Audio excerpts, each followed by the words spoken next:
সুপ্রিয় শিক্ষার্থীবৃন্দ, শুরু হচ্ছে ক্লাস। আজকের ক্লাসে আমরা আন্তর্জাতিক বিষয়াবলী নিয়ে পড়ব। সাধারণ জ্ঞানের গুচ্ছভুক্ত বিশ্ববিদ্যালয় ভর্তি পরীক্ষার ফ্রি কোর্স 3.0 এর আজকে হচ্ছে শেষের আগের ক্লাস, অর্থাৎ সাধারণ জ্ঞানের লাস্টের আগের লেকচার। ঠিক আছে, তো আমরা একদম শেষ পর্যায়ে চলে আসছি। এরপরে আমাদের মাত্র আর একটা লেকচার বাকি আছে, সেটার মধ্যে আমরা সমাজবিজ্ঞান, যুক্তিবিদ্যা এবং সাম্প্রতিক নিয়ে আলোচনা করব। তো আজকের ক্লাসে আমরা আন্তর্জাতিক বিষয়াবলীর যতটুকু প্রয়োজন গুচ্ছ বিশ্ববিদ্যালয় ভর্তি পরীক্ষার জন্য ঠিক ততটুকুই পড়ব। ক্লাস শুরুর আগে সবাই ক্লাসটাকে শেয়ার দিয়ে দেন। আমরা ক্লাস শুরু করব, সবাই শেয়ার দিয়ে দেন এবং সবাই একটা করে কমেন্ট করেন। যারা যারা ক্লাসে যুক্ত হয়েছেন একটা করে কমেন্ট করেন যে আপনারা যে ক্লাসে আসছেন। ক্লাসটাকে একটা শেয়ার দিয়ে দেন এবং ক্লাসে একটা করে কমেন্ট করেন যে আপনি আসছেন। ঠিক আছে, অ্যাটেন্ডেন্স দেন সবাইকে, প্রেজেন্ট স্যার লিখে অ্যাটেন্ডেন্স দেন সবাই। এবং খাতা কলম নিয়ে তো অবশ্যই বসতে হবে, কারণ খাতা কলমের কাজ আছে। যারা খাতা কলম নিয়ে অনলাইন ক্লাস করতে বসে না, তাদের আসলে অনলাইন ক্লাসে কোনো কাজও হয় না। তো আপনাকে দুইটা কাজ করতে হবে, একটা হচ্ছে খাতা কলম নিয়ে বসতে হবে এবং ক্লাসটাকে শেয়ার দিয়ে রেখে দিতে হবে। অর্থাৎ খাতা কলমে আপনি যতটুকু পারলেন নোট তো নিলেনই, এর পরবর্তীতে কিছু তো মিস হয়ে যাবে, সেগুলো যেন আবার পরে দেখে নিতে পারেন। এই জন্য ক্লাসটাকে অবশ্যই শেয়ার দিয়ে রাখতে হবে আপনার। তো আজকে আমরা আন্তর্জাতিক বিষয়াবলী নিয়ে কথা বলবো। এর আগেই বলে নিচ্ছি যে গুচ্ছ বিশ্ববিদ্যালয় ভর্তি পরীক্ষা যেহেতু 2 বছর ধরে হচ্ছে, সো এই ভর্তি পরীক্ষায় আন্তর্জাতিকের কিন্তু সকল টপিক থেকে প্রশ্ন আসে না। তার মানে যদি আমরা গুচ্ছের জন্য আন্তর্জাতিকের সব টপিক পড়তে যাই, তাহলে আসলে আমাদের জন্য কিন্তু হিতে বিপরীত হবে, তেমন একটা লাভ হবে না, লসই বেশি হবে। কারণ যেহেতু হচ্ছে কি এখানে অনেক বেশি পড়া, কারণ আপনাকে সাধারণ জ্ঞানের মধ্যেই মৌলিক পড়তে হচ্ছে, মৌলিকের এতগুলা বইয়ের কন্টেন্ট পড়তে হচ্ছে আপনাকে, পাশাপাশি আপনাকে সাধারণ জ্ঞানও পড়তে হচ্ছে। সাধারণ জ্ঞানের যে বেসিক সাধারণ জ্ঞান আছে সেগুলো কিন্তু আপনাকে পড়তে হচ্ছে। সো এর মধ্যে যদি আপনি আবার এক্সট্রা পড়তে যান কোনো টপিক নিয়ে, যেটা আপনার আসলে কোনো দরকারই নাই, সেটা কিন্তু আপনার জন্য খুব একটা ভালো কিছু হবে না। ধরেন গত বছর 2022-23 শিক্ষাবর্ষে যে গুচ্ছভুক্ত পরীক্ষা হলো, 2022-23, এই 2022-23 সালের যে পরীক্ষা, এই পরীক্ষায় সাধারণ জ্ঞান থেকে কি কি প্রশ্ন আসছে ধরেন, আমি বলে নিই যে সাধারণ জ্ঞান থেকে কি প্রশ্ন আসছে। প্রথম প্রশ্নটা ধরেন আসছে ভেটো নিয়ে। ভেটো, যে জাতিসংঘ নিচের কোন দেশটি জাতিসংঘের ভেটো ক্ষমতা প্রাপ্ত নয়, অথবা ভেটো ক্ষমতা নেই নিচের কোন দেশটি। অপশন ছিল জাপান, উত্তর হচ্ছে জাপান। তাহলে দেখেন আপনারা সহজেই বুঝতে পারছেন যে জাতিসংঘ মোটামুটি গুরুত্বপূর্ণ এবং জাতিসংঘ থেকে প্রশ্ন আসে। এরপর আসছে ন্যাটো নিয়ে। ন্যাটোর 31তম সদস্য কোনটা? যেহেতু গত বছর ন্যাটোতে নতুন যুক্ত হয়েছিল ফিনল্যান্ড, তার মানে ফিনল্যান্ড ছিল 31তম সদস্য, তার মানে ন্যাটো নিয়ে প্রশ্ন আসছিল। তাহলে দেখেন, তাহলে ধরা যায় যে জাতিসংঘ নিয়ে প্রশ্ন আসবে এবং পাশাপাশি গুরুত্বপূর্ণ সংস্থা নিয়ে প্রশ্ন আসবে, কারণ গত বছর কিন্তু ইউক্রেন রাশিয়া যুদ্ধের জন্য ন্যাটো কিন্তু গুরুত্বপূর্ণ ছিল। তার মানে গুরুত্বপূর্ণ সংস্থা থেকে প্রশ্ন আসে। তাইলে আমরা যে বিষয়গুলো বুঝতে পারি যে, আরেকটা কথা বলেছি, সেটা হচ্ছে কি এসডিজি নিয়ে প্রশ্ন আসে। 3 number SDG, sustainable development goal নিয়ে প্রশ্ন আসছে। লক্ষ্য কতটি? তাহলে দেখেন এসডিজির লক্ষ্য হচ্ছে 17টি। তাইলে আপনি দেখতে পাচ্ছেন যে আসলো প্রথমে জাতিসংঘ থেকে, আসলো একটা ইন্টারন্যাশনাল সংগঠন থেকে, আসলো এসডিজি থেকে, যেটাও কিন্তু জাতিসংঘের সাথেই রিলেটেড, জাতিসংঘের অঙ্গ সংগঠন ইউএনডিপির সাথে রিলেটেড। তার মানে বোঝাই যাচ্ছে জাতিসংঘ কিংবা আন্তর্জাতিক সংস্থার বাইরে গুচ্ছভুক্ত বিশ্ববিদ্যালয় ভর্তি পরীক্ষায় প্রশ্ন কিন্তু আসে না। তাহলে আমরা আজকে যে লেকচারটা আপনাদের জন্য বানিয়েছি, যেই পড়াগুলো আজকে আমরা পড়বো, ইনশাল্লাহ আপনারা ধরে রাখেন আন্তর্জাতিক বিষয়াবলীর মধ্যে 100% কমন পাবেন এই বছর বিশ্ববিদ্যালয় ভর্তি পরীক্ষায়। যদি একটা কোশ্চেন আসে, একটা কোশ্চেন ইনশাল্লাহ আপনারা এই ক্লাস থেকে কমন পাবেন।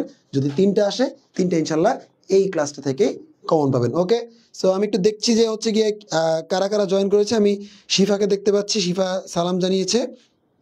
বাকি যারা আছেন ক্লাসটা একটু শেয়ার করে দিয়ে আর হচ্ছে ক্লাসে একটু সালাম কালাম দেন, তাইলে হচ্ছে বুঝতে পারি যে আপনারা আসলে ক্লাসের মধ্যে আসছেন। ঠিক আছে, কারণ রেসপন্সবিহীন ক্লাস আসলে করায় কোনো লাভ নেই, করায় মজাও নেই, কারণ আমরা হচ্ছে সবাই অফলাইনের টিচার, বুঝতে পারছেন। সো আমি যখন ক্লাস নেই, ধরেন সামনে আপনার 80 জন 100 জন পোলাপানের ক্লাস নেই, তো দেখা যাচ্ছে তখন যদি আমি হচ্ছে গিয়ে যেই জিনিসটা আসলে আমার মধ্যে অভ্যস্ততা আছে, আমি অনলাইনে এসে যদি দেখি যে আপনারা কমেন্ট করেন না, আপনারা ঘুমে আছেন, আপনারা রিয়্যাক্ট দেন না, আপনারা শেয়ার করেন না, তাইলে আসলে এই জিনিসটা খুবই ডিমোটিভেটিং। ঠিক আছে, সো এই জিনিসটা আপনারা যতটুকু দিবেন আমি ততটুকু কিন্তু তার চেয়ে বেশি দিব আর কি। ঠিক আছে, আপনারা না দিলে কিন্তু আমার স্পিডও কমে যাবে, এটা স্বাভাবিক, কারণ আমি যখন ক্লাসে দেখবো কেউ নাই, তাহলে আমি কারে পড়াবো, ঠিক না? ওকে, সো তাইলে আমি আপনাদেরকে প্রথমে কিন্তু কোশ্চেন অ্যানালাইসিস করে দিলাম যে আন্তর্জাতিক বিষয়াবলী থেকে কি কি প্রশ্ন আসছিল গত বছর। তাহলে এবার এখান থেকে প্রশ্ন আসবে, এই টপিকগুলো থেকেই প্রশ্ন আসবে। তাহলে চলে আসেন, আমরা চলে যাব আজকের প্রথম কন্টেন্টে। প্রথম কন্টেন্ট কি? প্রথম কন্টেন্ট হচ্ছে শূন্য থেকে জাতিপুঞ্জ। শূন্য থেকে জাতিপুঞ্জ চলে আসলে মিম চলে আসছে ক্লাসে। মিম ওয়ালাইকুম সালাম। শূন্য থেকে জাতিপুঞ্জ অর্থাৎ জাতিপুঞ্জ বিষয়টার সাথে আমরা সবাই মোটামুটি পরিচিত, কারণ আমরা জানি যে 1920 সালের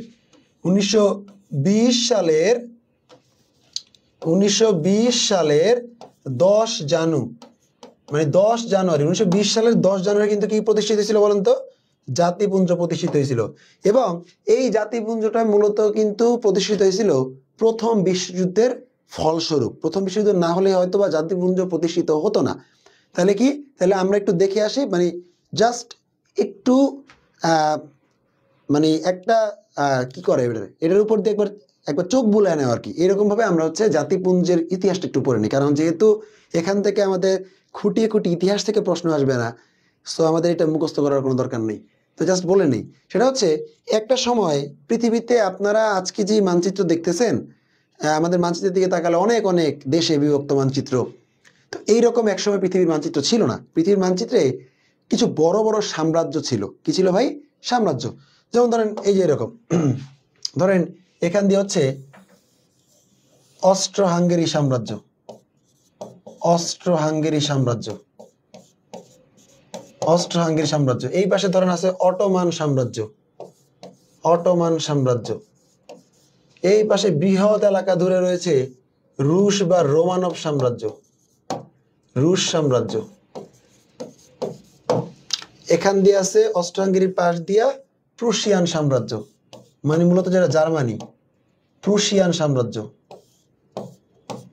প্রুশিয়ান সাম্রাজ্য। ঠিক আছে? এই পাশ দিয়ে আছে ব্রিটিশ সাম্রাজ্য, ব্রিটিশ সাম্রাজ্য। অর্থাৎ এইরকম বিভিন্ন সাম্রাজ্যে তখন পৃথিবীটা কি ছিল ভাই? পৃথিবীটা বিভক্ত ছিল। ঠিক আছে? এবং এই সাম্রাজ্যগুলোর মধ্যে কিন্তু সবগুলো দেশ ছিল, যেগুলো পরবর্তীতে বিভিন্ন ধরনের আন্দোলনের মাধ্যমে, অভ্যুত্থানের মাধ্যমে এই সাম্রাজ্য থেকে বের হয়ে গণতান্ত্রিক বা স্বাধীন রাষ্ট্রে পরিণত হয়েছে। তো এই যে সাম্রাজ্যগুলো ছিল, সাম্রাজ্যবাদীদের চিন্তায় কিন্তু যত বেশি জমি দখল করা, অর্থাৎ জোর যার মূল্য তার, এই নীতিতে কিন্তু সাম্রাজ্যবাদীরা চলে। ঠিক না? যে যত বেশি পারে ভূমি দখল করে মানুষ এবং সম্পত্তি তার আয়ত্তে কি করে নিয়ে নেয়। তো এই যে দখলদারিত্ব, এই জায়গা থেকেই মূলত কি শুরু হয়েছিল? মূলত প্রথম বিশ্বযুদ্ধের প্রেক্ষাপটটা হয়েছিল। আমরা চলে যাব 1881 সালে। কত সালে? 1881 সালে। এই 1881 সালে আপনার এই ইউরোপের বলকান অঞ্চলে, কোন অঞ্চলে ভাই? বলকান। ইউরোপে একটা অঞ্চল আছে, নাম কি? বলকান অঞ্চল। এই বলকান অঞ্চলে কিছু দেশ আছে, যেমন ধরেন ফ্রান্স, জার্মানি, ইতালি। এই পাশ দিয়ে আছে অস্ট্রো হাঙ্গেরি, মানে যেটা বর্তমানে অস্ট্রিয়া এবং হাঙ্গেরি। নিচে আছে সার্বিয়া, এর নিচে আছে বসনিয়ান হার্জেগোভিনা। এগুলো হচ্ছে বলকান অঞ্চলের দেশ। তো এই বলকান অঞ্চলের দুইটা দেশ 1881 সালে, একটা হচ্ছে জার্মানি, আর একটা হচ্ছে ফ্রান্স। এই দুইজনের মধ্যে একটা যুদ্ধ লেগেছিল, যেই যুদ্ধের নাম ছিল ফ্রাঙ্কো জার্মান যুদ্ধ। এই ফ্রাঙ্কো জার্মান যুদ্ধে মূলত জার্মানি এবং ফ্রান্স 6 মাস ব্যাপী লেগেছিল একজন আরেকজনের সাথে, এবং পরবর্তীতে এই যুদ্ধে জয়লাভ করে জার্মানি। তো জার্মানি জয়লাভ করার পরে জার্মানি কি করে? জার্মানি ফ্রান্সের আশপাশ দিয়ে যত অঞ্চল ফ্রান্সের দখলে ছিল সবগুলো আস্তে আস্তে জার্মানি কি করে নিয়ে নিতে থাকে, এবং তারা চোখ দেয় আরো দূরে। কোন জায়গায়? এই জার্মানি মানে ফ্রান্সের একটা উপনিবেশ ছিল আফ্রিকায়। যেমন ব্রিটিশদের উপনিবেশ ছিল ভারতীয় উপমহাদেশে, তেমন ফ্রান্সের উপনিবেশ ছিল বেশিরভাগ হচ্ছে কোথায়? আফ্রিকায়। কারণ ফ্রান্স কিন্তু, ফরাসিরা কিন্তু ভারতীয় উপমহাদেশে এসেছিল, কিন্তু ব্রিটিশদের সাথে পারে নাই। আবার ব্রিটিশরাও আফ্রিকায় যেয়ে বেশি একটা সুবিধা করতে পারে না, মানে এক একজন এক এক এলাকা দখল করে উপনিবেশ চালাতো। তো জার্মানি কি করলো? জার্মানি এই আফ্রিকায় ফ্রান্সের যত উপনিবেশ ছিল এগুলো মোটামুটি দখল করা শুরু করলো। তখন ফ্রান্স কি করলো? ফ্রান্স একটা ভয়ের মধ্যে পড়ে গেল যে এক সময় জার্মানি তার সব শক্তি, সব অর্থ বা অর্থনৈতিক অবস্থা কেড়ে নিয়ে একসময় ফ্রান্সকে দখল করে নেবে। তখন ফ্রান্স বাঁচতে, ফ্রান্স কি করে? তার এক বন্ধু ছিল ব্রিটিশ সাম্রাজ্য, অর্থাৎ ব্রিটিশদের সাথে তিনি মিত্র করে, এবং এই মিত্রতে আরেকটা দেশ যুক্ত হয় যারা ছিল রুশ বা রোমানব সাম্রাজ্য, এরাও এই মিত্রতে যুক্ত হয়। এই তিনটা দেশ একই সাথে মিশে, অর্থাৎ ফ্রান্স, ব্রিটেন মানে হচ্ছে যুক্তরাজ্য এবং রাশিয়া, মানে সোভিয়েত ইউনিয়ন আর কি, তখন তো রাশিয়া সোভিয়েত ইউনিয়ন ছিল আর ছিল রুশ সাম্রাজ্য, এরা তিনজন একসাথে মিলে খুললো ত্রিপল আতাত নামে একটা সংগঠন। কোন সংগঠন? ত্রিপল আতাত। অপরদিকে এই যে জার্মানি যখন দেখলো যে হচ্ছে ফ্রান্সকে কাবু করতে ওর পার্শ্ববর্তী দেশগুলোর সমর্থন লাগবে, ফ্রান্সের চারপাশে যে দেশগুলো আছে তাদের নিয়ে জার্মানি একটা মিত্র সংগঠন খুললো। সেই সংগঠনে যোগ দিয়েছিল ইতালি এবং অস্ট্রো হাঙ্গেরি সাম্রাজ্য। এই অস্ট্রো হাঙ্গেরি সাম্রাজ্য, জার্মানি এবং ইতালি মিলে যেই নতুন সংগঠন তৈরি করে তার নাম ছিল ট্রিপল অ্যালায়েন্স। তার মানে ভাগ হয়ে গেল তিনটা দেশ ট্রিপল অ্যালায়েন্সে, তিনটা দেশ ভাগ হয়ে গেল ট্রিপল আতাতে, অর্থাৎ দুইটা আলাদা আলাদা সংগঠন হয়ে গেল। এবং এই সংগঠনগুলি কিন্তু মূলত প্রথম বিশ্বযুদ্ধ শুরুর পেছনে দায়ী। ওকে, সো এরপরে কি হয়েছে দেখেন, যখনই আপনার এই ফ্রান্সের, ওকে আপনারা যারা ক্লাসে ঢুকতেছেন ক্লাসে একটু দয়া করে শেয়ার দিয়ে দিবেন। মোহাম্মদ আকাশ, ওয়ালাইকুম সালাম, ক্লাসটা শেয়ার দিয়ে দিবেন এবং সবাই ক্লাসে ঢুকে ঢুকে একটু কমেন্ট করে জানাবেন নিজের উপস্থিতি, ঠিক আছে, যে কি অবস্থা। কারণ ভাই আপনারা হচ্ছে কি এই যে গরম পড়তেছে, এই 40 ডিগ্রি 41 ডিগ্রি সেলসিয়াস তাপমাত্রার মধ্যে, যদি আমাদের স্টুডিওতে এসি আছে কিন্তু বাইরে থেকে তো আমার কষ্ট করে আসতে হয়। আমি ধরেন সেই বঙ্গবন্ধু হল, আমার ঢাকা বিশ্ববিদ্যালয়, সেই হল থেকে আপনাদের জন্য এই সময় বের হয়ে আসছি, আইসা কিন্তু আমার ক্লাস নিতে হচ্ছে, রাস্তায় আবার জ্যাম। তো এত কিছুর পরে আপনাদেরকে ক্লাস নেওয়ার উদ্দেশ্য কি? উদ্দেশ্য হচ্ছে আপনারা পরীক্ষার জন্য ভালো করেন। তো আমি দিচ্ছি, আপনাদের কিন্তু নিতে হবে। যদি আপনি না নেন তাহলে কিন্তু আমার দেওয়া জিনিসটা আসলে লস হবে, আর লস কেউ করে না, ঠিক আছে। সো আপনারা সবাই এই কাজটা করবেন, শেয়ার দিয়ে দিবেন এবং হচ্ছে সবাই ক্লাস একটু কমেন্ট করবেন, অ্যাক্টিভলি কমেন্ট করবেন। ওকে, সো এরপরে কি হলো, এই যে তিনটা দেশ জার্মানি, অস্ট্রো হাঙ্গেরি এবং ইতালি, যখনই তিনটা দেশ একীভূত হয়ে গেল, জার্মানি দেখা দেখি ভূত চাপলো অস্ট্রো হাঙ্গেরির মাথায়। অস্ট্রো হাঙ্গেরি চিন্তা করলো আমাদের বন্ধু জার্মানি, সেই জার্মানি এত জায়গা দখল করে ফেলছে, তাহলে আমরাও কিছু কিছু জায়গা দখল করি। অস্ট্রো হাঙ্গেরি আর কিছু না পেয়ে তার পার্শ্ববর্তী দেশ আছে, সেই পার্শ্ববর্তী দেশ বসনিয়ান হার্জেগোভিনার উপর হামলা চালালো এবং বসনিয়ান হার্জেগোভিনা তারা দখলে নিয়ে নিল। এই দখলে নেওয়ার ফলে বসনিয়া এবং সার্বিয়া, এই দুইটা দেশের মধ্যে তুমুল আকারে আন্দোলন শুরু হলো। কেন আন্দোলন শুরু হলো? কারণ বসনিয়া এবং সার্বিয়া এই দুইটার মধ্যেই যে মানুষেরা ছিল তারা ছিল উগ্র সার্ব জাতীয়তাবাদে বিশ্বাসী। তার মানে একটা দেশ যেহেতু দখল হয়ে গেছে, আরেকটা দেশের স্বাভাবিকভাবেই আন্দোলন শুরু হবে। তো এরপরে কি হয়েছে, এরপরে অস্ট্রো হাঙ্গেরি যখনই দখল করে নিল বসনিয়া, অস্ট্রো হাঙ্গেরি যিনি প্রধান নেতা ছিলেন তার নাম ছিল আর্চ ডিউক ফ্রান্স ফার্দিনান্দ। এই আর্চ ডিউক ফ্রান্স ফার্দিনান্দ তার স্ত্রীকে নিয়ে গেল কোথায়? বসনিয়া একটা রাষ্ট্রীয় সফরে। যখনই বসনিয়া রাষ্ট্রীয় সফরে গেল, একজন সার্বিয়ান উগ্রবাদী তরুণ তাকে এবং তার স্ত্রীকে গুলি করে মেরে ফেললো। এই যে মেরে ফেললো, এটার পাল্টা জবাব কি অস্ট্রো হাঙ্গেরি দিবে না? অস্ট্রো হাঙ্গেরি যখন জবাব দিতে আসলো, তখন এই সার্বিয়ার সমর্থনে চলে গেল রাশিয়া, কারণ তারা সবাই সমাজবাদী চিন্তা ভাবনায় বিশ্বাসী ছিল এবং রাশিয়ার সাথে ট্রিপল আতাত পুরাটা যুক্ত হয়ে গেল। আর যখনই অস্ট্রো হাঙ্গেরির বিপক্ষে এরা সবাই চলে গেল, অস্ট্রো হাঙ্গেরির বন্ধু কারা? ইতালি এবং জার্মানি, এরা আবার একজোট হয়ে গেল। একটা হয়ে গেল মিত্র শক্তি, একটা হয়ে গেল অক্ষ শক্তি। মনে রাখবেন, বিশ্বযুদ্ধে বা যে কোনো যুদ্ধে ভালো কোনো পারপাসে যারা যুদ্ধ করে তারা হচ্ছে মিত্র শক্তি, আর যারা খারাপের উদ্দেশ্যে যুদ্ধ করে তারা হচ্ছে অক্ষ শক্তি। অক্ষ শক্তির কাজই হচ্ছে গ্যাঞ্জাম লাগানো, আর গ্যাঞ্জাম লাগালে সেই যে গ্যাঞ্জামটা ছুটাবে হচ্ছে মিত্র শক্তির দেশগুলো এসে, ঠিক আছে, তারা ভালোর জন্য যুদ্ধ করে। ওকে, সো আমি প্রথম বিশ্বযুদ্ধের প্রেক্ষাপটটা কিন্তু মোটামুটি আপনাদেরকে বলে দিছি, ঠিক আছে।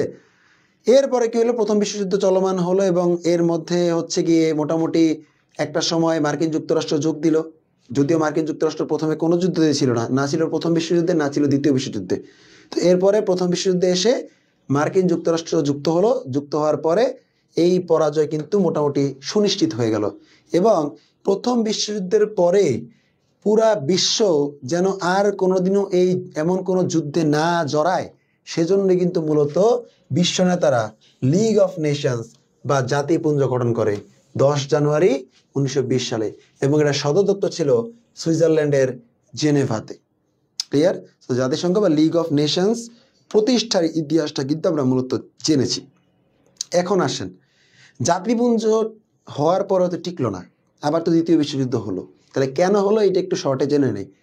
আমি কিন্তু এগুলো লিখে দিচ্ছি না, আপনাদেরকে গল্পের মতো বলতেছি যেন আপনারা একটু শুনে মাথায় রাখতে পারেন, কারণ এগুলো আসলে লিখে দিলে এই ইনফরমেশন তো আপনার দরকার নাই যে কে কার সাথে যুদ্ধ করছিল দেখে প্রথম বিশ্বযুদ্ধ হয়েছিল, এটা তো আপনার পরীক্ষায় আসবে না আমি জানি। সো যার জন্য আমি আপনাকে শুধু জাস্ট লিঙ্ক করার জন্য এই ঘটনাটাকেও বলে দিচ্ছি।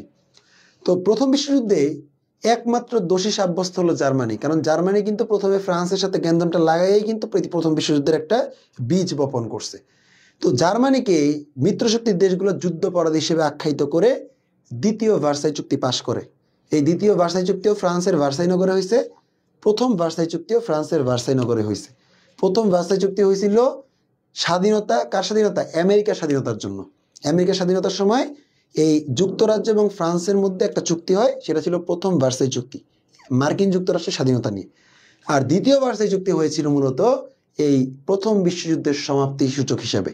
তো প্রথম ভার্সাই চুক্তিতে জার্মানিকে বানানো হয় যুদ্ধাপরাধী, এবং জার্মানিকে এরকম কিছু মানে শাস্তির বোঝা চাপিয়ে দেওয়া হয় জার্মানিদের মাথায়, যার জন্য জার্মানরা কি করছিল, জার্মানরা চরম আর্থিক মন্দা, আর্থিক অনটন, খাদ্যাভাবের মধ্যে পড়ে গেছিল। তো এগুলো কি কি ছিল ধরেন, যেমন ধরেন জার্মানিকে $650 মিলিয়ন ঋণ পরিশোধ করতে হবে মিত্রশক্তির দেশগুলোকে। এরপরে আছে আপনার ধরেন জার্মানি 1 লক্ষের বেশি সামরিক সৈন্য রাখতে পারবে না, জার্মানি তার নিজের দেশের কোনো লোহা, আকরিক, খনিজ সম্পদ উত্তোলন করতে পারবে না, জার্মানি বহির্বিশ্বের সাথে কোনো বাণিজ্যে জড়াতে পারবে না, তারপর জার্মানিতে কোনো বিনিয়োগ করা যাবে না, তারপর জার্মানি হচ্ছে আপনার ট্যাঙ্ক, গোলা বারুদ কিংবা হচ্ছে সাবমেরিন, উড়োজাহাজ এগুলো তৈরি করতে পারবে না। তো এইরকম বিভিন্নভাবে দিয়ে জার্মানিকে একদম কোণঠাসা করে দিচ্ছিল মিত্রবাহিনী দেশগুলো। এরপরে কি হলো, এই যে আর্থিক অনটন অভাব শুরু হইলো, এখান থেকে কিন্তু জার্মানিতে প্রুশিয়ান সাম্রাজ্যের বিরুদ্ধে আন্দোলন শুরু হলো। এই প্রুশিয়ান সাম্রাজ্যের বিরুদ্ধে আন্দোলনের হঠাৎ করে মূল নেতৃত্বে চলে আসলেন একজন সৈনিক, যার নাম ছিল অ্যাডলফ হিটলার। উনি প্রথম দিন হচ্ছে জার্মানির সেনাপ্রধান হইলেন এবং পরে জার্মানির চ্যান্সেলর হয়ে যায়, এবং হিটলারকে সবাই সমর্থন দেয়, কারণ হিটলার কিন্তু প্রুশিয়ান সাম্রাজ্য পতনের নেতৃত্ব দিয়েছিলেন। এবং প্রুশিয়ান সাম্রাজ্য পতন মানুষ চাইছিল কেন? কারণ এই প্রুশিয়ান সাম্রাজ্য চাইছিল যে প্রথম বিশ্বযুদ্ধ করি, বা এক দেশ এক দেশে দখল করে আমরা একটা যুদ্ধ লাগাই দিই। তো যুদ্ধ করছে দেশের সরকার, আমরা কেন ভুক্তভোগী হব? এখান থেকে কিন্তু মানুষ প্রুশিয়ান সাম্রাজ্যের বিরুদ্ধে আন্দোলন করে তাদেরকে কি করছে, নামাই দিছে। তো এই হিটলার উঠার পরে তার মধ্যে একটা রাগ ছিল, ক্ষোভ ছিল, যে আমার দেশের প্রতি, আমার মানুষের প্রতি যে অবিচার অন্যায় হয়েছে সেগুলা আমি আবার পোষায় দিব। সে বন্ধু হিসেবে পাইলো ওখানে, সে বন্ধু হিসেবে পাইলো আরেক ফ্যাসিবাদী নেতা ইতালির বনিতো মুসোলিনিকে। এই বনিতো মুসোলিনি এবং হিটলার দুইজন একসাথে বন্ধু হয়ে যায়। বন্ধু হওয়ার পর তাদের আরেকটা নতুন বন্ধু হইলো জাপান। কে হলো ভাই? জাপান। কেন? কারণ এই জাপান 1937 সালে, কত সালে? 1937 সালে চীনকে আক্রমণ করে, এবং চীনকে আক্রমণ করে যে যুদ্ধের মাধ্যমে, সেই যুদ্ধকে বলা হয় সিনো জাপানিজ যুদ্ধ। তাহলে 1937 সালে কোন যুদ্ধ হয়? সিনো জাপানিজ যুদ্ধ। যেহেতু জাপানেরও টার্গেট একটা দেশ দখল করা, অন্যদিক দিয়ে ইতালি এবং জার্মানিরও টার্গেট আর একটা দেশ দখল করা, বা বিশ্বে একটা যুদ্ধ লাগানো, এই 3 দেশ হয়ে গেল দ্বিতীয় বিশ্বযুদ্ধের অক্ষশক্তি। আর এর বিপরীতে প্রথম বিশ্বযুদ্ধে যে দেশগুলো ছিল তারাই এবারও মিত্রশক্তির ভূমিকা পালন করলো, এবং এর সাথে নতুন হিসেবে যুক্ত হলো আপনার চীন, কারণ চীন আগের বার ছিল না, এবার নতুন করে যুক্ত হয়েছে। ওকে, সো এরপর চলে আসেন, আমরা চলে যাই প্রথম বিশ্বযুদ্ধ কিভাবে সমাপ্তি ঘটলো, দ্বিতীয় বিশ্বযুদ্ধ কিভাবে সমাপ্তি ঘটলো। দ্বিতীয় বিশ্বযুদ্ধের শেষ মুহূর্তের দিকে এসে জাপানের উপর, যেহেতু জাপানের জন্য কিন্তু মূলত দ্বিতীয় বিশ্বযুদ্ধের সূচনা হয়, কারণ জাপান কি করছে, জাপান কিন্তু সিনো জাপানিজ যুদ্ধ শুরু করছিল। কোন যুদ্ধ ভাই? সিনো জাপানিজ যুদ্ধ। সিনো জাপানিজ যুদ্ধ কত সালে করছিল? 1937 সালে করছিল। এই জন্য জাপানের উপর কি করে, জাপানের উপর মার্কিন নিষেধাজ্ঞা আসে। মার্কিন নিষেধাজ্ঞা আসে। এই নিষেধাজ্ঞা কেমন ছিল? এই নিষেধাজ্ঞা ছিল বাণিজ্য এবং অর্থনীতিতে। বাণিজ্য ও অর্থনীতিতে, যে জাপানের সাথে কোন দেশ আর বাণিজ্য করবে না, এই নিষেধাজ্ঞা দিয়েছিল কারা? মার্কিন যুক্তরাষ্ট্র। তো জাপান এটা নিয়ে খুবই ক্ষুব্ধ হলো। ক্ষুব্ধ হয়ে ওরা কি করছে, ওরা প্রশান্ত মহাসাগরে মার্কিন নৌঘাঁটি পার্ল হারবারে, এই পার্ল হারবারে হামলা করে, বিমান হামলা করে। এবং করে কবে ভাই? 1941 সালের 6 ডিসেম্বর পার্ল হারবারে বোমা হামলা করে। এই বোমা হামলা করে তারা পার্ল হারবার দখল করে নেয়। কারা দখল করে? জাপান দখল করে। এখন আমেরিকা তো খুব ভালো মানে মানুষ না। আমেরিকার উপর যেই কাজটা করছে, আমেরিকা কি তার প্রতিশোধ নেবে না? অবশ্যই যুক্তরাষ্ট্র তার প্রতিশোধ দিবে। প্রতিশোধ স্বরূপ কি করলো? প্রতিশোধ স্বরূপ যুদ্ধের শেষ দিকে এসে এই যে জাপান যে কাজটা করছে, আমেরিকাও সেম কাজ করছে। আমেরিকা করছে 1945 সালে, যুদ্ধ কিন্তু শেষের দিকে, 45 সালের 6 আগস্ট আর 9 আগস্ট, 6 আগস্ট আর 9 আগস্ট এটার প্রতিশোধ স্বরূপ জাপানের হিরোশিমা এবং নাগাসাকিতে লিটল বয় এবং ফ্যাটম্যান নামে 2টা পারমাণবিক বোমা নিক্ষেপ করে এবং তাতে লক্ষ লক্ষ মানুষ আসলে মারা যায়। ক্লিয়ার? লক্ষ লক্ষ মানুষ কি করে? মারা যায়। সো এই লিটল বয় এবং ফ্যাটম্যান, এই যে পারমাণবিক বোমা, এই পারমাণবিক বোমার জনক কিন্তু ওপেনহেইমার। সো পারমাণবিক বোমার জনককে ভাই ওপেনহেইমার। লেখেন পারমাণবিক বোমার জনক ওপেনহেইমার। এই ওপেনহেইমারের বোমাবাজি নিয়েই সম্প্রতি একটা ফিল্ম বানানো হয়েছে হলিউডে, তার নামও কিন্তু ওপেনহেইমার, এবং যেটা কি করছে, যেটা 96তম অস্কার পুরস্কার পাইছে। 96তম অস্কারে সেরা চলচ্চিত্রের পুরস্কার পায় কিন্তু ওপেনহেইমার, এই যে বোমাবাজির উপরে বানানো চলচ্চিত্র। ঠিক আছে? আর এইটা বানাইছে কে? বানাইছে হচ্ছে ক্রিস্টোফার নোলান, পরিচালক ক্রিস্টোফার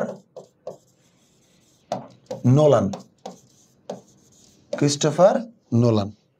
উনি একজন দুর্দান্ত পরিচালক, উনি এই ওপেনহেইমার মুভিটা বানায়। সো এমনি এমনি কি হলো? এমনি এমনি দ্বিতীয় বিশ্বযুদ্ধ শেষ হলো এবং কি প্রতিষ্ঠিত হলো? জাতিসংঘ প্রতিষ্ঠিত হলো। সো জাতিসংঘ প্রতিষ্ঠিত হওয়ার তারিখ আমরা সবাই জানি যে 1945 সালের 24 অক্টোবর জাতিসংঘ প্রতিষ্ঠিত হয়, এবং জাতিসংঘের সদর দপ্তর কিন্তু নিউ ইয়র্কে, এবং জাতিসংঘের ইউরোপীয় সদর দপ্তর কিন্তু সুইজারল্যান্ডের জেনেভাতে। ক্লিয়ার? ওকে, এরপরে আমরা চলে আসি জাতিসংঘের বিভিন্ন চুক্তি ও সম্মেলন। এই যে জাতিসংঘ হওয়ার আগে প্রায় 11টি সম্মেলন হয়েছিল। কয়টি সম্মেলন হয়েছে? 11টি সম্মেলন হয়, এবং এই 11টি সম্মেলনের মধ্যে আমরা মোটামুটি 9টার মতো সম্মেলন পড়ব, কারণ এগুলো একটু মাথায় রাখার চেষ্টা করবো, কারণ এগুলো থেকে প্রশ্ন আসে।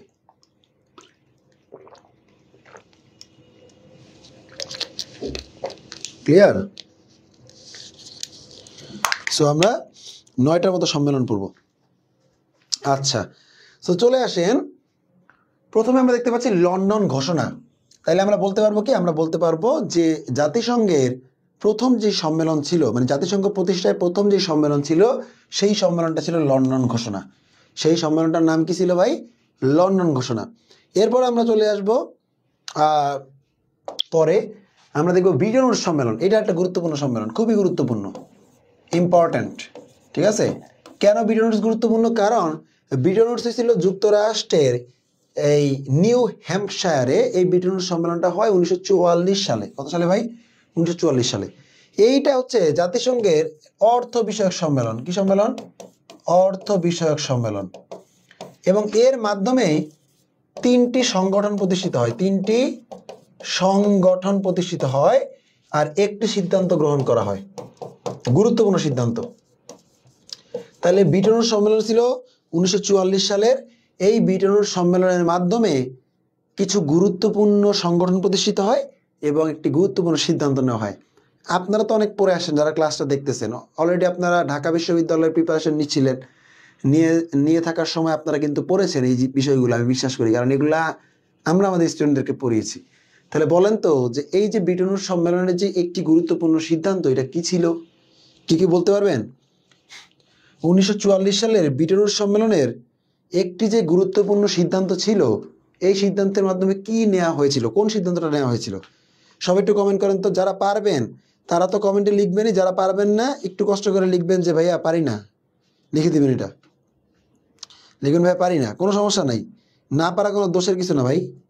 যদি না পারেন বলবেন যে ভাইয়া পারি না, সহজ ভাষায় বলে দিবেন, বা জানি না বা পারি না লিখে দিবেন। প্রিন্সিয়াম জমাদ্দার, ওয়ালাইকুম সালাম।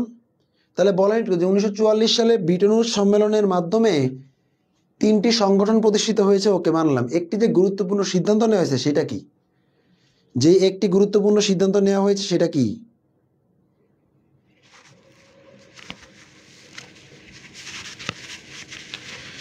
যে একটি গুরুত্বপূর্ণ সিদ্ধান্ত নেওয়া হয়েছে সেটি কি? ব্রিটেন উডস সম্মেলনের মাধ্যমে যে একটি গুরুত্বপূর্ণ সিদ্ধান্ত নেওয়া হয়েছে সেটি কি?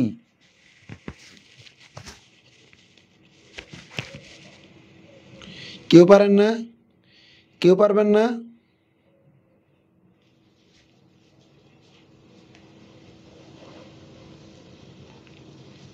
আমি তো বললাম যে যারা পারেন না তারা একটু লিখে দেন যে ভাইয়া এটা জানি না। ঠিক আছে, জানি না বলতে তার দোষ নাই ভাই, না জানা থাকতেই পারেন।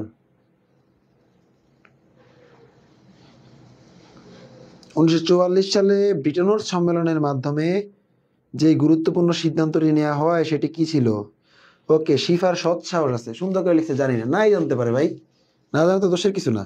আর কিছু কিছু আছে অ্যান্সার দিতে পারতেছে না, আবার বলতেছেও না যে ও জানে না। বুঝেন আপনারা, আপনারা যে এই যে এতদিন ক্লাস করলেন, মানে আমার ক্লাস না, হোল একটা বিশ্ববিদ্যালয় প্রিপারেশন যে নিছেন গত 4 মাস ধরে, এই 4 মাসে আপনারা ব্রিটেন উডস পড়েন নাই। সো ব্রিটেন উডস সম্মেলনের মাধ্যমে যে গুরুত্বপূর্ণ সিদ্ধান্তটা নেওয়া হয় সেটা ছিল কি? সেটা ছিল মার্কিন ডলারকে আন্তর্জাতিক মুদ্রা হিসেবে গ্রহণ। মার্কিন ডলারকে আন্তর্জাতিক মুদ্রা হিসেবে গ্রহণ। আন্তর্জাতিক মুদ্রা হিসেবে গ্রহণ, এটা করছিল কিসের মাধ্যমে? এই ব্রিটেন উডস সম্মেলনের মাধ্যমে। তাহলে যদি আপনাকে প্রশ্ন করা হয় যে কত সাল থেকে মার্কিন ডলারকে আন্তর্জাতিক মুদ্রা হিসেবে নেওয়া হয়েছে, তাহলে কত সাল থেকে? 1944 সাল থেকে। 1944 সাল থেকে মার্কিন ডলারকে আন্তর্জাতিক মুদ্রা হিসেবে নেওয়া হয়েছে, এবং সেটা কোন সম্মেলনের মাধ্যমে হয়েছে? সেটা হয়েছে ব্রিটেন উডস সম্মেলনের মাধ্যমে। এখন দেখেন এই যে 3টি সংগঠন, এই 3টি সংগঠন কিন্তু অর্থ রিলেটেড বিশ্বের গুরুত্বপূর্ণ সংগঠন। কারা কারা এগুলো? প্রথমটা হচ্ছে ওয়ার্ল্ড ব্যাংক বা বিশ্ব ব্যাংক, বিশ্ব ব্যাংক। পরেরটা হইছে IMF, আর পরেরটা হইছে WTO। তাহলে 3টা সংগঠন প্রতিষ্ঠিত হয়েছে, একটা হচ্ছে IMF, একটা হচ্ছে ওয়ার্ল্ড ব্যাংক, একটা হচ্ছে WTO। ক্লিয়ার? তার মানে ব্রিটেন উডস সম্মেলনের মাধ্যমে 3টি যে গুরুত্বপূর্ণ আর্থিক সংগঠন হয়েছে, একটা হচ্ছে বিশ্ব ব্যাংক, একটা হচ্ছে IMF, একটা হচ্ছে WTO, এবং যে একটা গুরুত্বপূর্ণ সিদ্ধান্ত গ্রহণ করা হয়েছে সেটা হচ্ছে কি? মার্কিন ডলারকে আন্তর্জাতিক মুদ্রা হিসেবে গ্রহণ। ব্রিটেন উডস সম্মেলন হয়েছে 1944 সালে। তার মানে এগুলা সব গঠিত হয়েছে এবং এই সিদ্ধান্ত নেওয়া হয়েছে 1944 সালে। ক্লিয়ার? সম্মেলন থেকে প্রশ্ন আসলে দিতে হবে অ্যান্সার, সাল থেকে প্রশ্ন আসলে আপনাকে রাইট অ্যান্সার দিতে হবে। ওকে, সো এরপরে চলে আসেন, আছে কোনটা গুরুত্বপূর্ণ? সান ফ্রান্সিসকো সম্মেলন। সান ফ্রান্সিসকো সম্মেলন হয়েছে মোটামুটি এই যে জাতিসংঘের যে সম্মেলনগুলো ছিল তার মধ্যে সর্বশেষ সম্মেলন সান ফ্রান্সিসকো সম্মেলন। সো এই সান ফ্রান্সিসকো সম্মেলন হচ্ছে আপনাকে পড়তে হবে। তার মানে দেখেন আমরা যে যে গুরুত্বপূর্ণ সম্মেলনগুলো পাইছি, লন্ডন ঘোষণা, আটলান্টিক সনদ, ওয়াশিংটন ডিসি সম্মেলন, মস্কো সম্মেলন, ঠিক আছে? এরপর আছে কি? ব্রিটেন উডস সম্মেলন, ডাম্বার ওকটন সম্মেলন, এবং ইয়াল্টা সম্মেলন, আর সান ফ্রান্সিসকো সম্মেলন।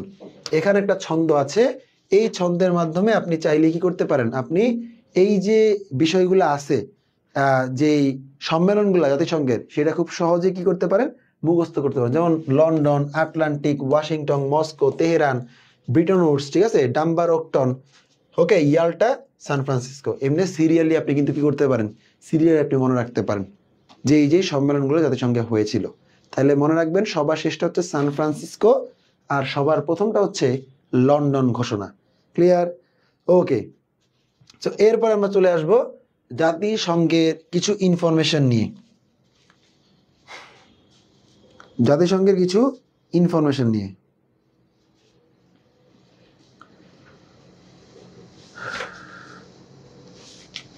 ওকে, সো জাতিসংঘ প্রতিষ্ঠিত হইল 1945 সালের 24 অক্টোবর। ফ্রাঙ্কলিন ডি রুজভেল্ট নাম দিয়েছিল জাতিসংঘের। সদর দপ্তর হচ্ছে ম্যানহাটন, নিউ ইয়র্কে, ইস্ট নদীর তীরে। ইউরোপের সদর দপ্তর হচ্ছে জেনেভা, সুইজারল্যান্ড, যেটা আপনাদেরকে বলেছিলাম একটু আগে। ওকে, জমিদান হচ্ছে জন ডি রকফেলার, জাতিসংঘের এই ভবন করার জন্য। ওকে, সো জাতিসংঘ দিবস হচ্ছে 24 অক্টোবর, যেহেতু 1945 সালে 24 অক্টোবর জাতিসংঘ প্রতিষ্ঠিত হয়। অফিসিয়াল ভাষা হচ্ছে 6টা। জাতিসংঘের অফিসিয়াল ভাষা কয়টা? 6টা। কিভাবে 6টা হইলো দেখেন একটু। জাতিসংঘের ভেটো পাওয়ার যুক্ত দেশ, কি পাওয়ার? ভেটো পাওয়ার, ভেটো 5, V5।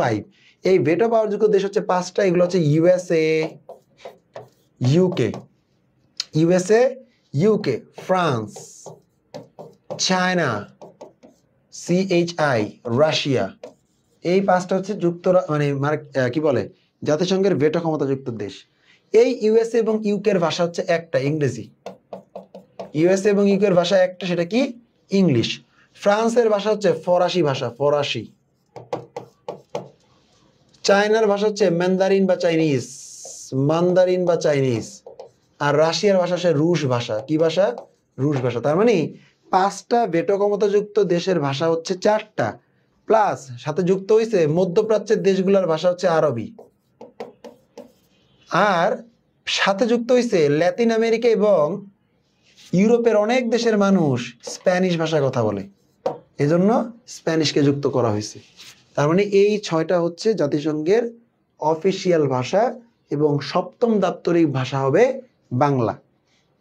প্রতিষ্ঠাকালীন সদস্য 51টি, বর্তমান সদস্য হচ্ছে 193টি। ওকে, এর সাথে মিলিয়ে একটু বলে নেই, বিশ্বে বর্তমানে স্বাধীন দেশ কতটি? কেউ বলতে পারবেন? যারা ক্লাস করতেছেন কেউ কি বলতে পারবেন বিশ্বে বর্তমানে স্বাধীন দেশ কতটি? যারা ক্লাস করতেছেন একটু বলেন তো, বিশ্বে বর্তমানে স্বাধীন দেশ কতটি?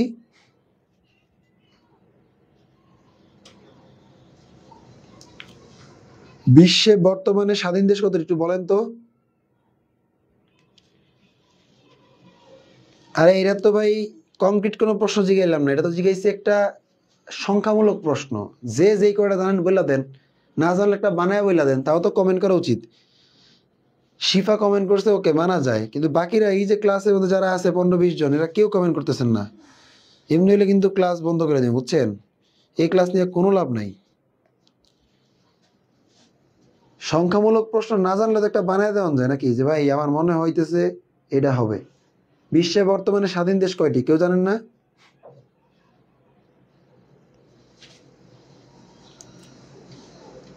বিশ্বে বর্তমানে স্বাধীন দেশ কতটি কেউ জানেন না?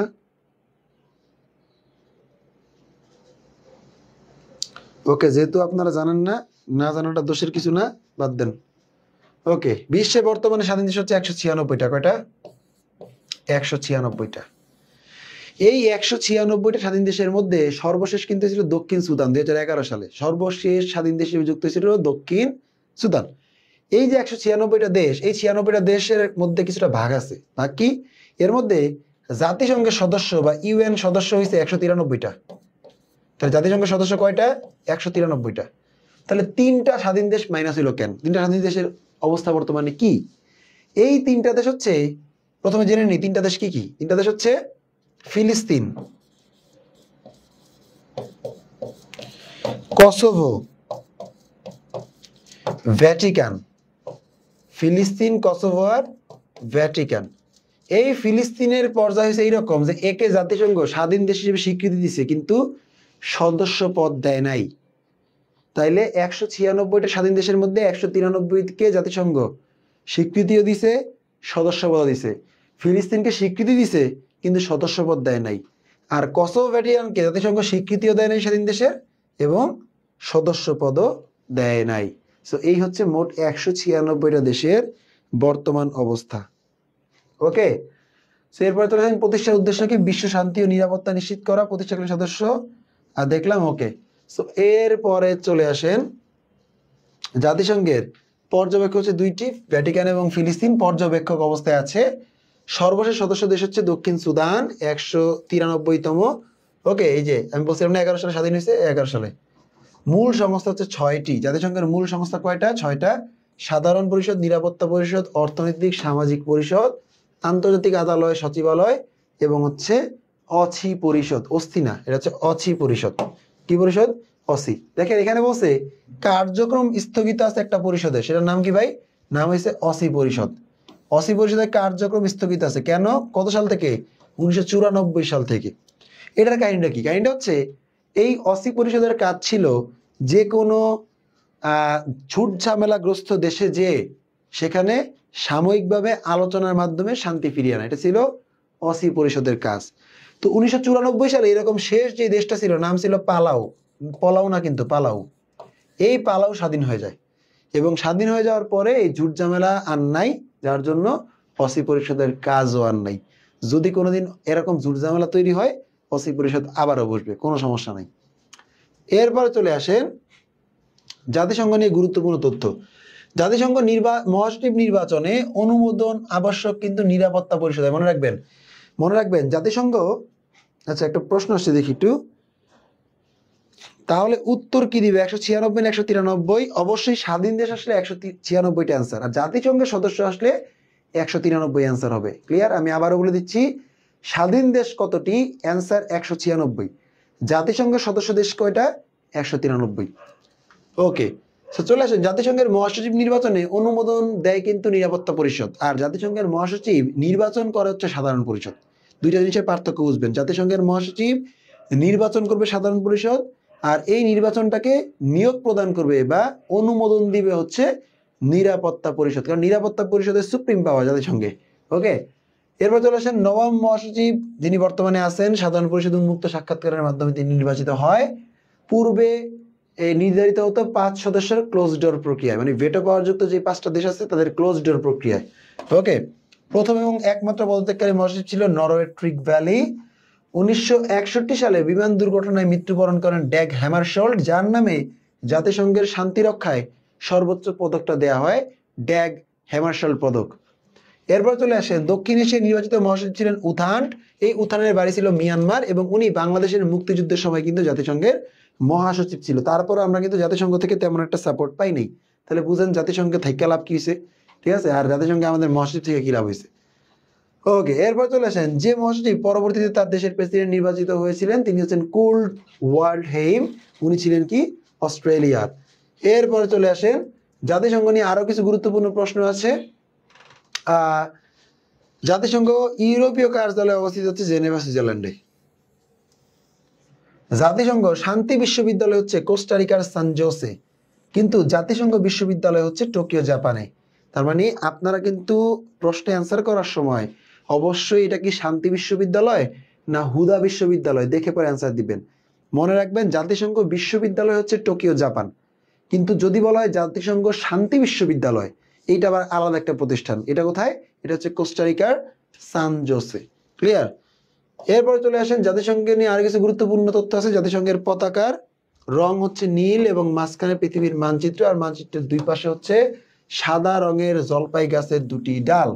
পতাকার মাঝখানে রয়েছে সাদা রঙের ডাল, পৃথিবীর মানচিত্র, অংশটি জাতীয় প্রতীক। পতাকার ডিজাইনার হচ্ছে ডোনাল্ড ম্যাকগিল।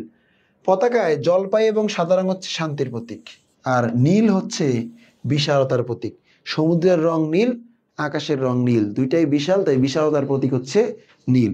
জাতিসংঘের পতাকায় যে জলপাই পাতা এবং সাদা রং দেওয়া আছে তা হচ্ছে শান্তির প্রতীক, আর নীল রং হচ্ছে বিশালতার প্রতীক। ক্লিয়ার? ওকে, এরপরে চলে আসি আমরা জাতিসংঘের শান্তিরক্ষা মিশনে চলে আসি। আচ্ছা, আপনারা কেউ বলতে পারবেন যে জাতিসংঘের প্রথম শান্তিরক্ষা মিশন কোনটা? জাতিসংঘের প্রথম শান্তিরক্ষা মিশন কোনটা? কেউ একটু উত্তর দেন তো। জাতিসংঘের প্রথম শান্তিরক্ষা মিশন কোনটা? কেউ একটু উত্তর দেন তো। কেউ কি বলতে পারবেন জাতিসংঘের প্রথম শান্তিরক্ষা মিশন কোনটা?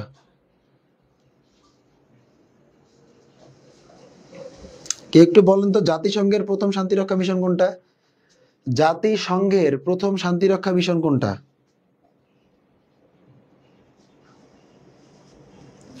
জাতিসংঘের প্রথম শান্তিরক্ষা মিশন কোনটা?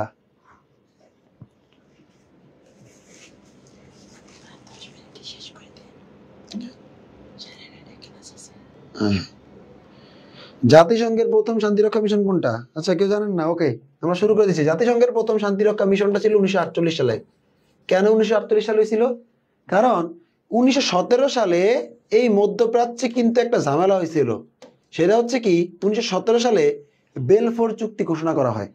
এই বেলফোর চুক্তিটা ছিল হচ্ছে ফিলিস্তিন রাষ্ট্রের মধ্যে ইসরায়েল রাষ্ট্র প্রতিষ্ঠার একটা চুক্তি।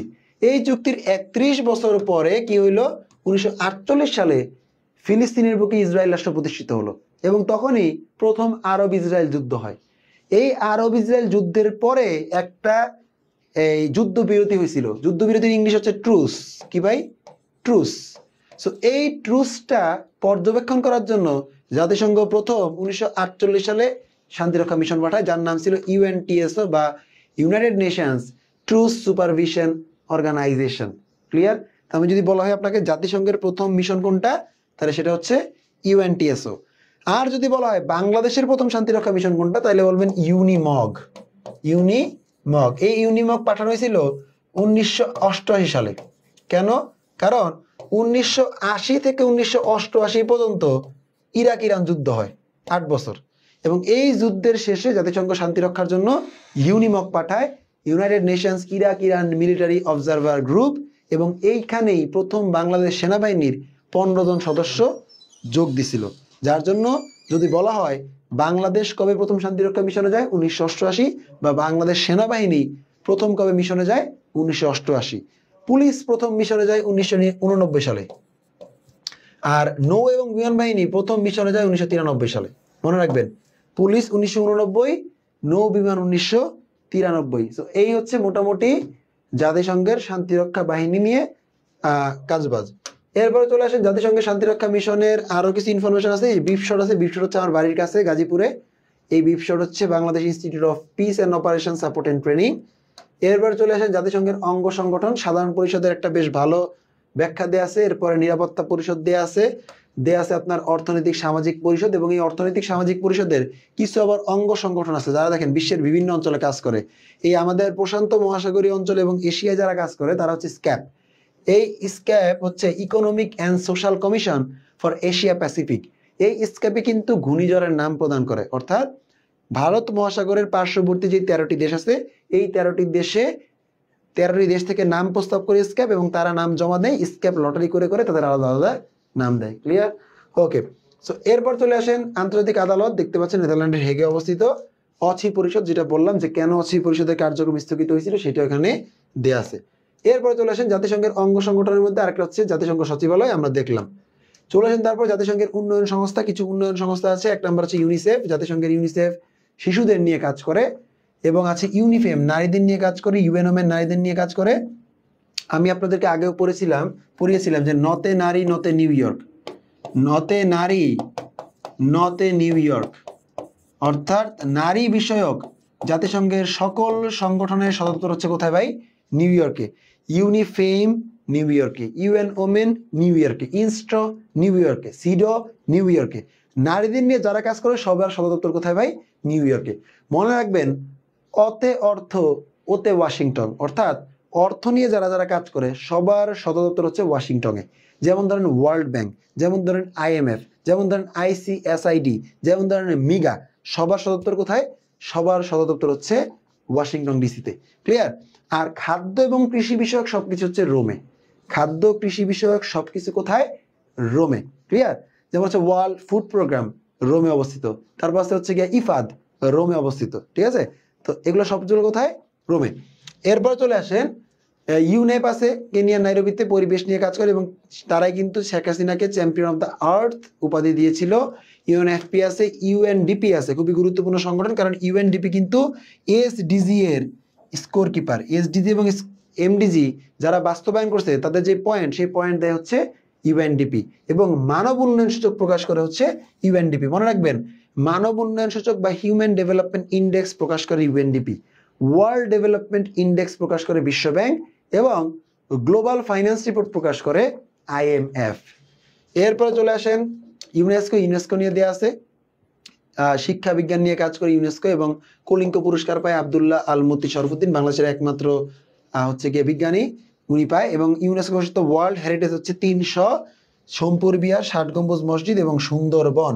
আর 1999 সালে কিন্তু এই ইউনেস্কো আবার আন্তর্জাতিক মাতৃভাষা দিবস হিসেবে স্বীকৃতি দিয়েছিল আমাদের 21শে ফেব্রুয়ারিকে। এরপরে চলে আসেন জাতিসংঘের উন্নয়ন সংস্থা আছে আংটাড, ইউনিডো, ইউএনএইচসিআর যারা শরণার্থী নিয়ে কাজ করে। এরপর আছে আইএমএফ। আইএমএফ কিন্তু কাজ করে কি নিয়ে? মনিটারি ফান্ড নিয়ে। এবং এখানে একটা কথা আছে, সেটা হচ্ছে আইএমএফ এর যিনি ব্যবস্থাপনা পরিচালক হবেন বর্তমানে আছে ক্রিস্টালিনা জর্জিয়েভা, বুলগেরিয়ার নাগরিক। আর এর আগে ছিল ক্রিস্টিনা লাগার্দ, ফ্রান্সের নাগরিক। অর্থাৎ IMF এর যিনি ব্যবস্থাপনা পরিচালক উনি অবশ্যই একজন পশ্চিম ইউরোপিয়ান হবেন, আর ওয়ার্ল্ড ব্যাংকের প্রেসিডেন্ট হবেন অবশ্যই একজন আমেরিকান। ক্লিয়ার? এইগুলো মনে রাখবেন। এরপর চলে আসেন আছে কি জাতিসংঘের দাপ্তরিক ভাষা নিয়ে দেওয়া আছে অন্যান্য জিনিসপত্র। ওই যে ওয়ার্ল্ড ফুড প্রোগ্রাম, ফাও, ইফাদ, সবগুলোই কোথায়? সবগুলো হচ্ছে ইতালি, রোম। দেখেন, World Food Programme Rome Italy, IFAD Rome Italy, খাদ্য বিষয়ক, কৃষি বিষয়ক যা আছে সব ইতালির রোমে। এরপর চলে আসেন জাতিসংঘের অন্যান্য সংস্থা। ওয়ার্ল্ড ব্যাংকের একটা পরিচয় দেওয়া আছে, ওয়ার্ল্ড ব্যাংক নিয়ে পড়তে পারেন। এরপরে এই যে ওয়ার্ল্ড ব্যাংকের বিভিন্ন সংগঠনগুলো, এগুলো সব আমাদের এই যে গুচ্ছ নলেজ যে বইটা আছে আসপেক্ট সিরিজের, এই আসপেক্ট সিরিজের গুচ্ছ নলেজ বইয়ের মধ্যে সবকিছু কি করা আছে? দেওয়া আছে। ওকে, সো এই গুচ্ছ নলেজ বইয়ের মধ্যে আপনারা কি পাবেন? আপনারা সব পাবেন। ওই বইটা আপনারা কিনে ফেলার কথা আমি অনেক আগেই বলছিলাম। ওই বইটা নিলে ওটার মধ্যে খুব সুন্দরভাবে সাজানো গুছানো আকারে এই বিষয়গুলো দেওয়া আছে এবং ওখান থেকে কমন পাওয়ার সম্ভাবনা অনেক বেশি। ITU আছে, ILO আছে, WMO আছে। এরপরে চলে আসেন বিশ্বের আঞ্চলিক কিছু সংগঠন আছে হচ্ছে গিয়ে এই যে আপনার G7 আছে, গ্রুপ অফ সেভেন মূলত কাজ করে USA, UK, Japan, Germany, France, Italy, Canada. এটা হচ্ছে শিল্পোন্নত 60টি দেশের অর্থনৈতিক জোট G7। ওকে, আর তারপর D8 আছে, D8 হচ্ছে ডেভেলপিং এইট কে আমি ছন্দের মাধ্যমে শিখাইছিলাম, বাপ মা নাই তুমি সব। এর মাধ্যমে এই দেশগুলো সব মুখস্থ করা যায়। 8টা যে দেশ আছে এই 8টা দেশকে সহজে কি রাখা যায়? সহজে মুখস্থ রাখা যায়। এরপর আমরা চলে আসি আচ্ছা, এরপর চলে আসি আমরা আচ্ছা, রাজনৈতিক সংগঠন। কিছু স্লাইড এখানে মিসিং আছে, ঠিক আছে, কিছু স্লাইড মিসিং আছে। দাতা সংগঠন, বিখ্যাত, এই যে মিসিং হয়েছে অনেক কিছু। তার মানে অন্যান্য সংগঠনের মধ্যে কিছু সংগঠনের নাম বলে দিই। যেমন ধরেন ন্যাটো পড়বেন, ন্যাটো গুরুত্বপূর্ণ। এবং 2024 সালের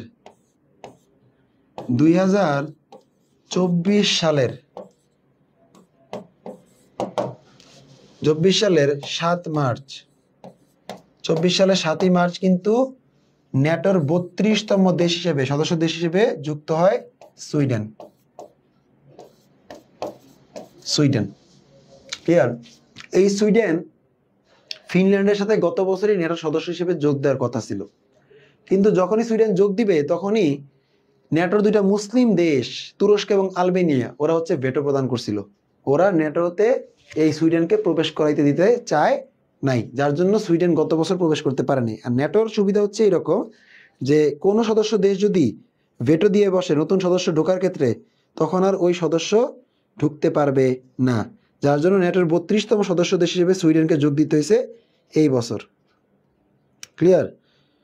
ওকে, সবাই অ্যান্সার দিচ্ছেন? শুনেন আমি বলে দেই, ন্যাটো পড়বেন, ঠিক আছে, অন্যান্য সংস্থার মধ্যে পড়বেন হচ্ছে G20 গুরুত্বপূর্ণ। ক্লিয়ার? পড়বেন ব্রিক্স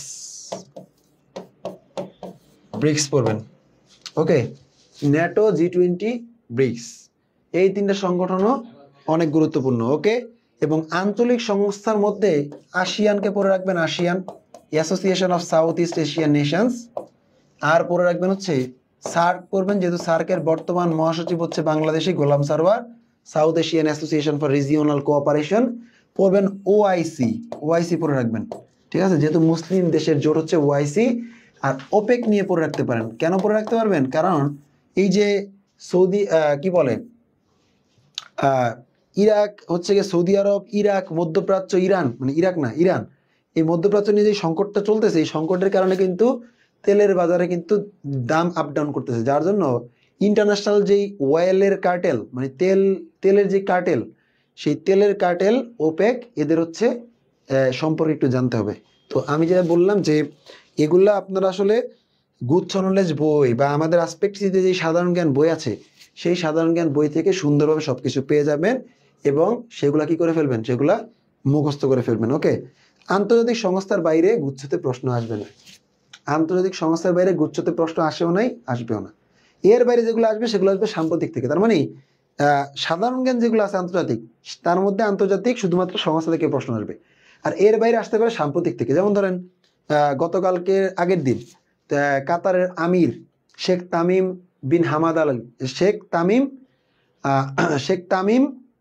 বিন হামাদ আল থানি, ওনার নামটা অনেক কঠিন, বুঝতে পারছেন? দেখেন, Sheikh Tamim bin Hamad Al Thani, উনি হচ্ছে কাতারের আমির। উনি বাংলাদেশে আসছেন 22 তারিখ এবং 10টি চুক্তি স্বাক্ষর হয়েছে। 10টি চুক্তি, এর মধ্যে 5টি ছিল চুক্তি আর 5টি ছিল সমঝোতা স্মারক। সে এরকম প্রশ্ন দিতে পারে যে কাতারে সম্প্রতি কোন দেশের আমির বাংলাদেশ ভ্রমণ করেছেন, ঠিক আছে? বা কাতারের আমির বাংলাদেশ আসার মাধ্যমে বা কাতারের সাথে বাংলাদেশ সম্প্রতি কতটি চুক্তি বাস্তবায়ন করেছে। এটা হচ্ছে সাম্প্রতিক প্রশ্ন। এটা নিয়ে সাধারণ জ্ঞানের মধ্যে কিন্তু প্রশ্ন না, এটা কিন্তু আন্তর্জাতিক সাম্প্রতিক প্রশ্ন। তার মানে আন্তর্জাতিক প্রশ্ন আসবে, সংস্থা ভিত্তিক প্রশ্ন, এবং অবশ্যই সাম্প্রতিক প্রশ্ন আসবে আন্তর্জাতিক থেকে। মনে রাখবেন। কারো কোনো জিজ্ঞাসা আছে? কারো কোনো জিজ্ঞাসা আছে?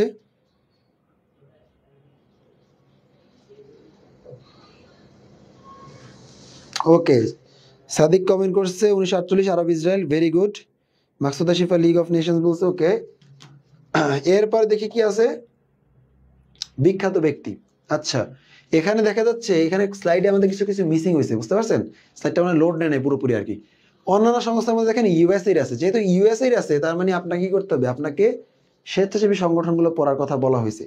স্বেচ্ছাসেবী সংগঠনগুলো আছে অরবিস ইন্টারন্যাশনাল, অক্সফাম, আইসিআরসি মানে red cross, international committee of the red cross. তো এগুলো হচ্ছে একটু কষ্ট করে পড়ে রাখবেন। আর্থ ওয়াচ, ঠিক আছে, এগুলো পড়ে রাখবেন। এবং এবার কিন্তু আপনার জলবায়ু নিয়ে পরীক্ষায় প্রশ্ন আসার সম্ভাবনা খুব বেশি রয়েছে, জলবায়ু, আবহাওয়া, পরিবেশ এবং বৃক্ষ নিয়ে।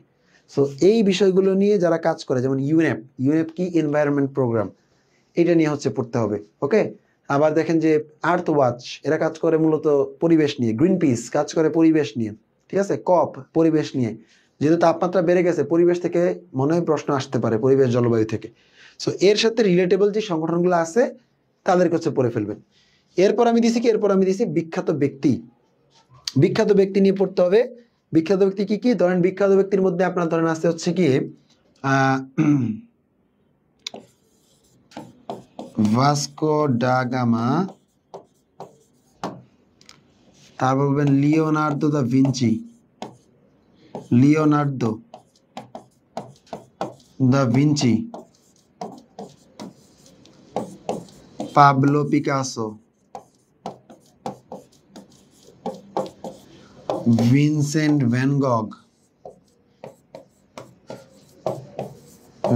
গগ,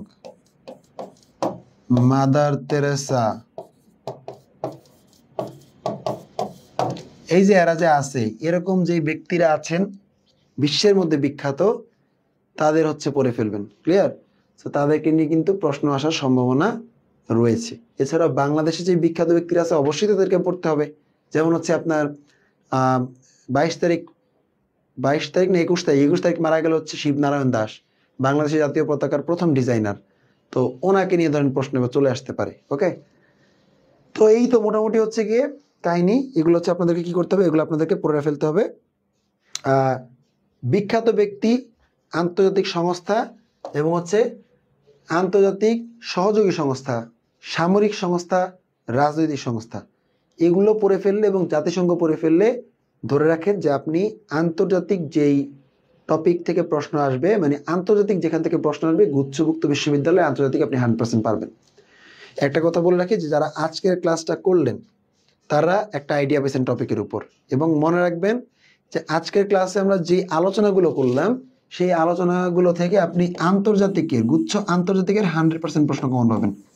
অবশ্যই আন্তর্জাতিক বেসিক, ইন্টারন্যাশনাল বেসিক, নট সাম্প্রতিক। সাম্প্রতিকের ক্লাস হবে লাস্টের দিন, ওই দিন আমরা সাম্প্রতিকও পড়াই দিব। ক্লিয়ার? তো ইন্টারন্যাশনাল বেসিকের 100% আজকের ক্লাস থেকে আপনারা কি পাবেন, আপনারা কিন্তু কমন পাবেন। ক্লিয়ার? সো আজকের ক্লাসটা সবাই ভালো করে ফলো করবেন। ওকে, সো যারা হচ্ছে গিয়ে ক্লাসে আছেন একটু বলেন যে আর কোনো কিছু জিজ্ঞাসা করার মতো আছে? দেখেন এখানে আবার কয়েকজনের নাম আসছে, চে গুয়েভারার নাম আসছে, ইয়াসির আরাফাতও আছে একজন, ইয়াসির আরাফাতের নাম পড়তে হবে। চে গুয়েভার, এই যে মাও সেতুং, এগুলো বিখ্যাত ব্যক্তিদের মধ্যে গুরুত্বপূর্ণ। ওকে, এগুলো যে কোনো বই আছে, কিন্তু অবশ্যই আমাদের আসপেক্ট জিকে বইয়ে খুব সুন্দরভাবে দেওয়া আছে এবং গুচ্ছ নলেজ বইটাতে আরো সুন্দর করে দেওয়া আছে। গুচ্ছ নলেজ বই যারা কিনছেন তারা অবশ্যই আপনারা কি পাবেন, আপনারা ফলাফল পাবেন। ওকে, সো এরপর চলে আসেন বিখ্যাত ব্যক্তি। আমাদের আজকে অনেক স্লাইড মিসিং আছে, অনেক স্লাইড। এই যে মাদার তেরেসা আছে এবং ওয়ানগিরি মাথায় আছে। এই দেখেন ওয়ানগিরি মাথায় কিন্তু আফ্রিকার প্রথম নারী হিসেবে শান্তিতে নোবেল পুরস্কার লাভ করেন। এবং উনি কিন্তু কি করছিল, উনি দেখেন পরিবেশ আন্দোলন করছিল একটা গ্রিন বেল্ট মুভমেন্ট নামে। তার মানে দেখেন যেহেতু তাপমাত্রা বেড়ে চলেছে দিন দিন, সো এই তাপমাত্রার জন্য কিন্তু জলবায়ু এবং পরিবেশ রিলেটেড টপিকগুলো গুরুত্বপূর্ণ। সো এই যে পরিবেশ এবং জলবায়ু রিলেটেড যে টপিকগুলো আছে ওগুলা কিন্তু পরীক্ষায় আসার মতো, ক্লিয়ার?